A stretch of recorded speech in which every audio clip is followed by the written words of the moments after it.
speaker who, Brendon Horn, has been doing mortgages for, what, 10 years now? Brendon? 12 years. 12 years. Yep. He's a little bit unique where he's also got his real estate license in the last 12 to 18 months or so.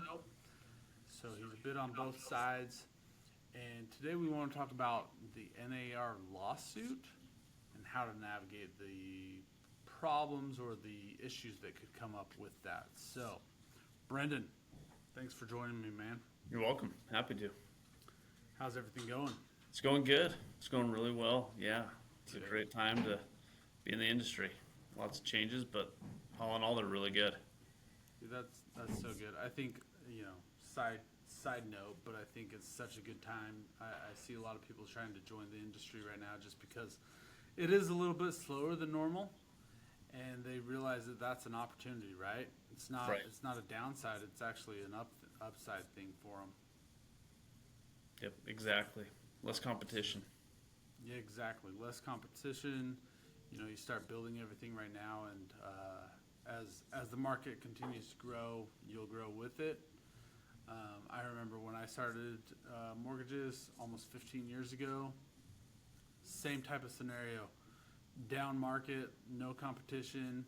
We were able to do pretty well, and as the rising tide rises all ships, and so we were able to move up with it. So awesome. I want to talk about this NAR lawsuit. First and foremost, I guess, tell me your take on how the NAR lawsuit started.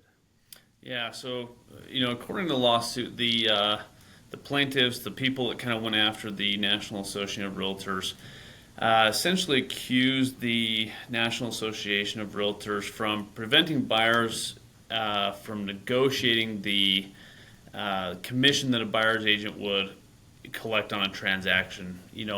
They felt that it was kind of predetermined and kind of become the norm that everyone kind of charged roughly the same amount, and it wasn't up for a discussion, which wasn't the case, but it kind of become customary, and it kind of become, for lack of a better word, kind of a standard that agents and kind of followed and practiced, and that's kind of just where it all came about, was that. And so these changes that came about from the lawsuit, in all honesty, being a lender and being a real estate agent, they're really good for both us in the industry and for the consumers.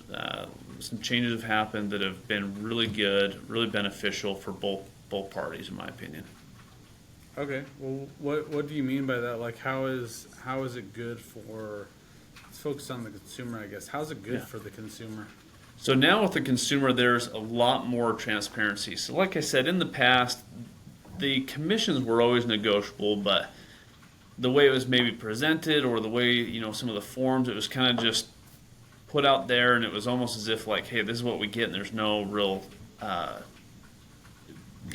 no option for negotiating that. It's just kind of where it's at. Where now they've come out with new forms on both the purchase contract and other forms that make it transparent for, as we submit offers, everything is included, everything is full disclosure, and as part of the negotiation, when you're purchasing a home, of what the seller's willing to pay, what we are having, the buyer pay, and it's all out in the open, so there's no more of this, hidden amount that goes to the agent that the buyer doesn't know, and vice versa.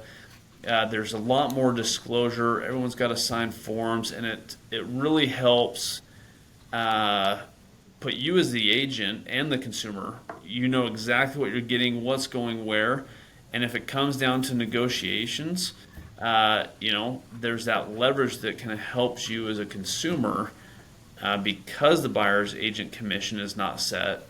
Use that to your advantage to negotiate to make sure you're getting the best deal possible and winning the home if that's the home that you want. Cool. What as a real estate agent, what kind of conversation is this stirring up for you with your clients? So a lot of it, the media's done a good job of getting it out there. However, the media has also been inaccurate in a lot of spots in a lot of places regarding what this is. So the conversations that we're having, in all honesty, are really the same as where it was at before. When I go into a listing agreement or into a listing appointment, when I talk to them about how we need to list the property, how commissions work, we still talk to them about, hey, I want you to know, most likely an agent is going to come back when we list your home and they're going to ask for compensation. Now, based on the compensation, if it's at 1%, 2%, 2.5%, 3%, this is where your bottom line will be. This is what you will be netting. And I want, and so the key thing with being an agent is making sure that the clients know, hey, this is all negotiable. This is all going to change based on the offers that we get. But up front, I want you to know where your bottom line is, what it's going to look like based on these different offers, and what I think the likelihood of your bottom line is going to be based on what I know most agents are going to be asking for. And so making sure that they have full transparency and disclosure of how this works, what their bottom line is going to be, I think is critical. Not much has changed in regards to how I change my presentation, but the disclosure of that is a lot more transparent for both sides, which I think is very beneficial. Awesome. I think as a veteran in the industry, having done loans for so long, you realize like being upfront and disclosing things, as you mentioned, goes a long ways. So I think as I look at this, I feel like a lot of it, if you've been a good real estate agent or a good loan officer, really, and you disclose things up front all the time and you're truthful about that, it doesn't change a whole lot, does it? No. Very minimal changes. Yeah, it's like the people that tried to get away with things that maybe it changes, which is a good thing for the industry. I've seen it in the mortgage industry of like, if you're trying to hide things, there's a quote that I love that says, time either exposes or promotes you. Yep. And I think if you've done things right, this helps promote you. If you've done things not right, it actually, it may be a hindrance to you.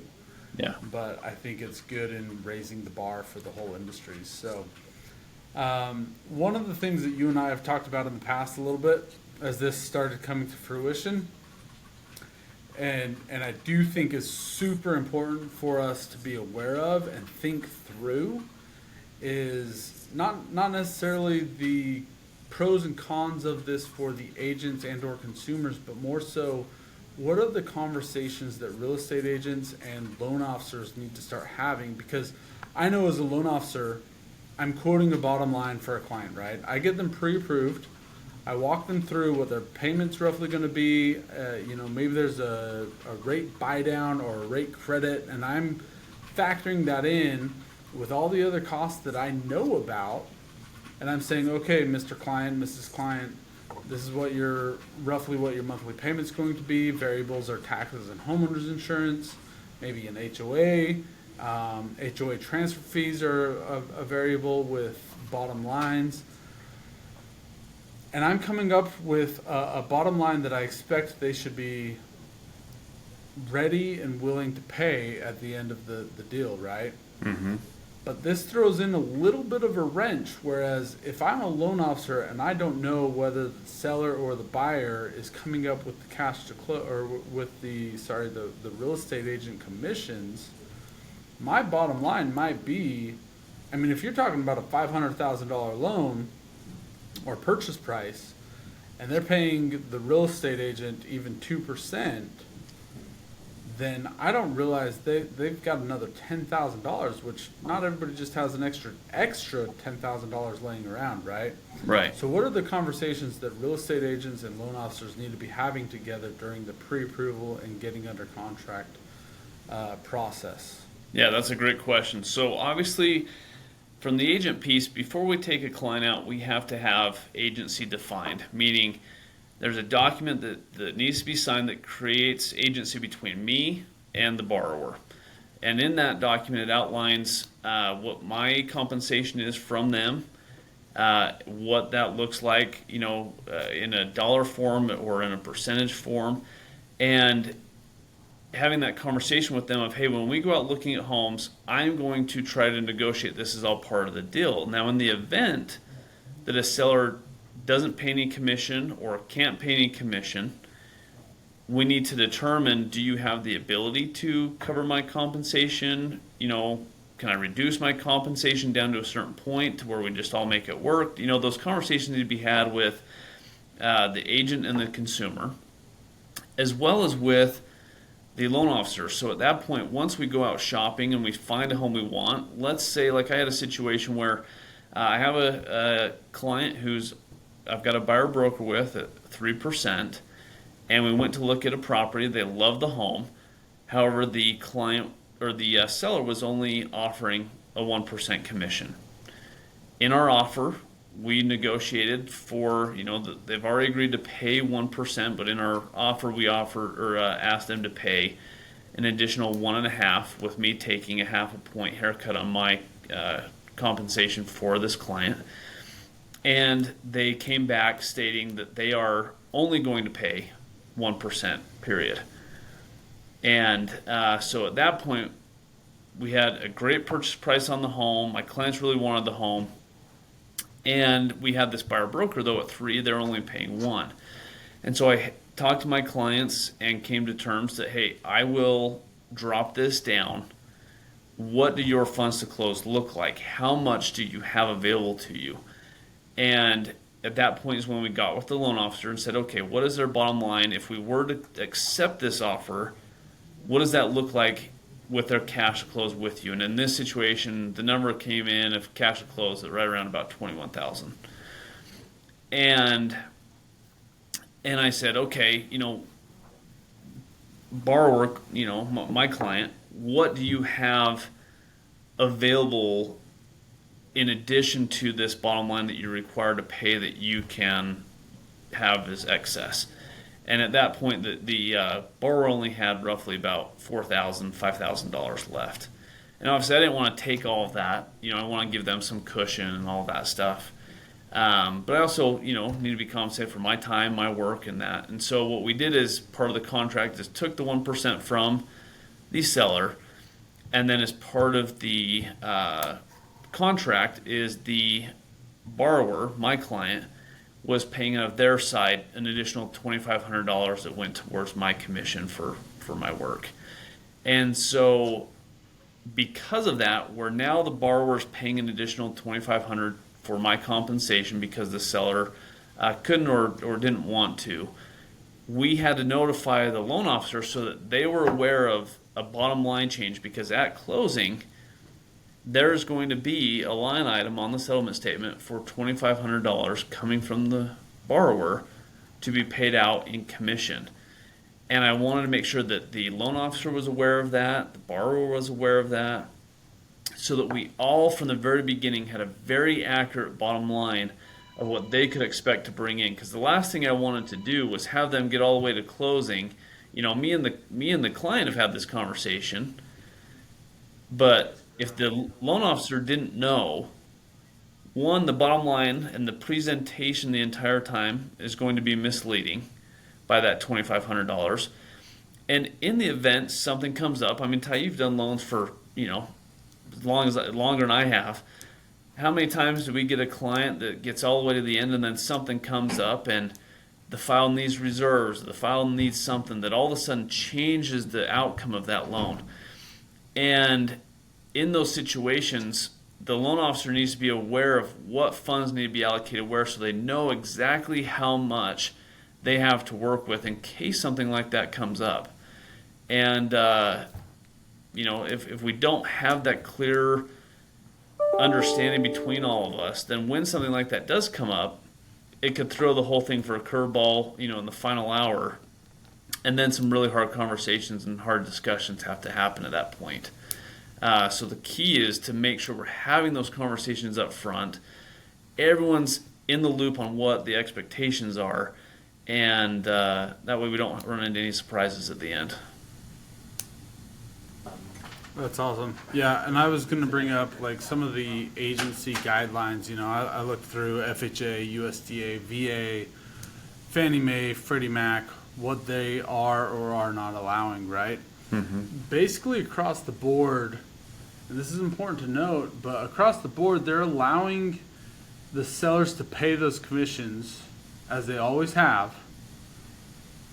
And they're saying that that's above and beyond the IPC, which is the interested party contributions. So you can pay, as a seller, you can pay 3% commission to a buyer's agent. Plus you can pay, you know, depending on the loan program, 3 to 6 to maybe even 9% of other closing costs for the buyer. One thing I've heard agents talk about, and maybe you can speak to this, Brendon, is I know you're not allowed to list the buyer agent compensation on the MLS anymore, correct? Correct. That's gone. But so how are you telling agents that there's commission to be able to be paid and being able to market that? Is there any strategy behind that? Is there anything you're doing? I mean, I've seen the Instagram posts of like mowing 3% into the lawn and taking a picture of that. Is there any strategy, or is it just you're putting it on the MLS, and when you start talking with an agent, you're talking about like, hey, this is how much the loan or the consumer is willing to pay in seller concessions? Yeah, that's a great question. So, my entire career as a realtor, whenever I've had a client that wants to proceed on an offer, I always call the listing agent. I want to know what's important to them. Do they, are they looking for a fast close? Do they need extra time to move out? Are they, what are their hot buttons? What do they need? And so, for me, nothing's really changed because I'm already having these conversations pre-contract with the listing agent on kind of what the seller would like out of this transaction.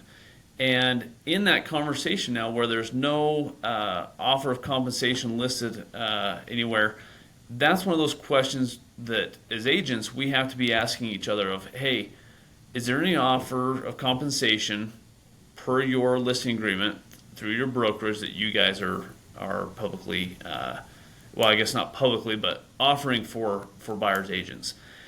And at that point, over the last couple months, we've had some interesting conversations where, some agents that are aware of how this all works and are familiar with it say, absolutely, yes, we're offering 2%, 2.5%, 3%, whatever it is.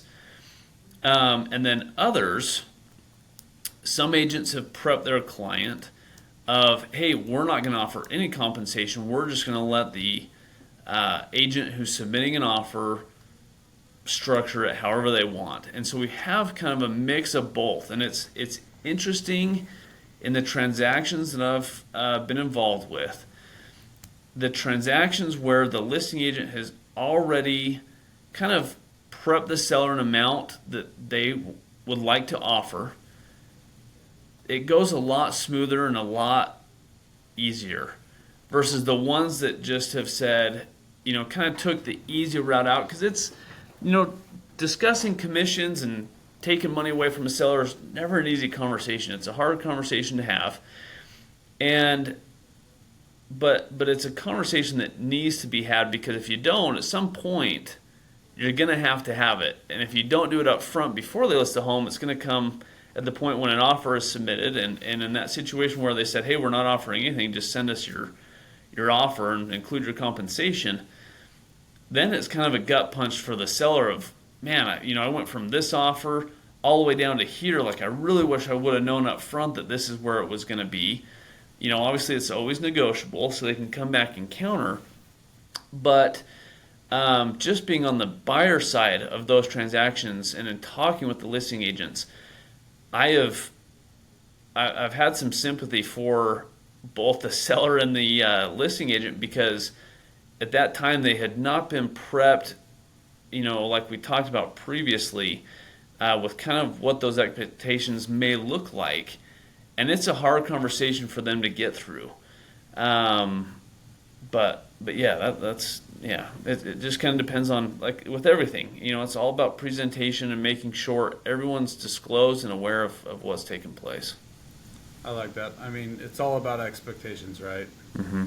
So you set those expectations up front and everything's good. You push it off and try to wait till the last minute, and all of a sudden, like you said, it's kind of a gut punch for people when they're making less money or they're netting less than they originally anticipated or expected. So Right.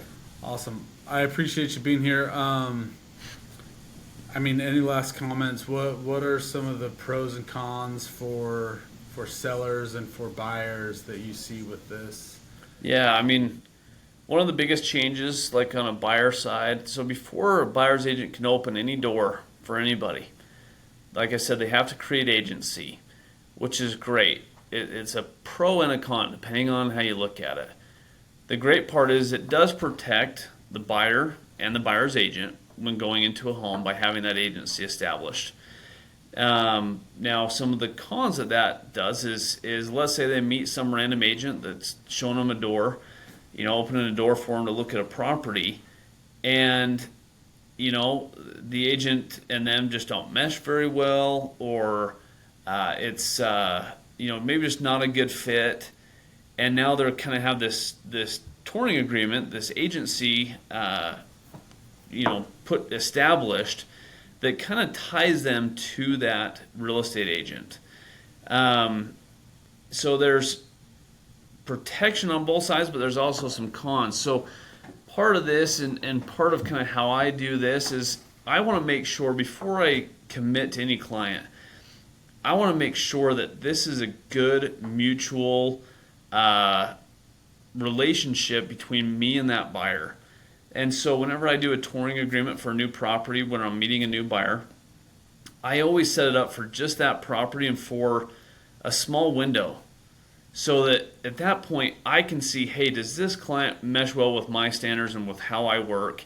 And do I do the same for them? And if I do, great. At that point, once we've done that and we agree that we both want to work together long term, then I can always do another agreement that covers more area and for a longer period. But until that, I want to just make sure that I'm covering myself and my protection and my liability for opening that door for them. And I also want to give them the opportunity to decide, hey, am I the right agent for them? And if I'm not, that's okay. I want to work with clients that fit and fall into the same categories of how I do business. And if there's not a good mutual agreement on that, then I don't want to hold anyone to me and make it an uncomfortable situation. So it's got really good protection as long as they're very clear and the understanding is presented of exactly what they're signing. And for buyers, they need to make sure that they're asking those questions before they sign that document of, hey, exactly what am I signing? What am I bound to? What does this look like? So that everyone, again, it all comes back to disclosure. We want that full transparency. And as agents, good agents, we care about the consumer more than we care about our income. We want to make sure that, that we're getting them into a home at a good price. And if something happens where, seller isn't offering commission but the clients can't pay for it, and we have to, make a haircut, any good agent, I think, would do that for the consumer to make that work. Now, obviously, we all want to be compensated for our efforts, and obviously, we don't want to just do work for free. No one likes that. But I like that the transparency is out there. Everyone's on the same page. There's a lot more protection for both sides, and it puts us in a really good position to really help the industry grow, especially as we go into this market where I think we're going to have a big influx of buyers entering the market as rates come down and as building continues. And I think these changes are going to be really beneficial for both sides, and it's going to help keep this going smoothly. Awesome. Well, again, I appreciate you being here. No problem. If you guys have any other questions about the NAR settlement or how that affects agents, consumers, loan officers, I really think it's important. One of the biggest takeaways from this, I think, is, loan officers and real estate agents be communicating throughout the whole process, right? Right. Don't just as a loan officer, don't just get a pre-approval and send it out and say, hey, here's your bottom line, here's your payment, go get them. Tiger, let's talk to the real estate agent, let's talk about this commission thing, let's make sure that we have it dialed in, because nobody wants, at the end of the deal, for a client to be like, wait, another 10 grand for a real estate agent compensation? Like, I don't have that, I don't know what to do. Now all of a sudden you've got bigger issues. At the end of the day, like you mentioned, we care about our clients. We want to get them into houses, and we want to set those correct expectations so that at the day of closing, it's a happy day and not a frustrating day, right? Right. So again, appreciate you. If you guys have any other questions, feel free to contact Brendon or myself. Be happy to walk through that, discuss it, pick up other ideas from you guys. So appreciate you, Brendon, and we will talk to you later, man. Okay, thanks. Talk to you soon.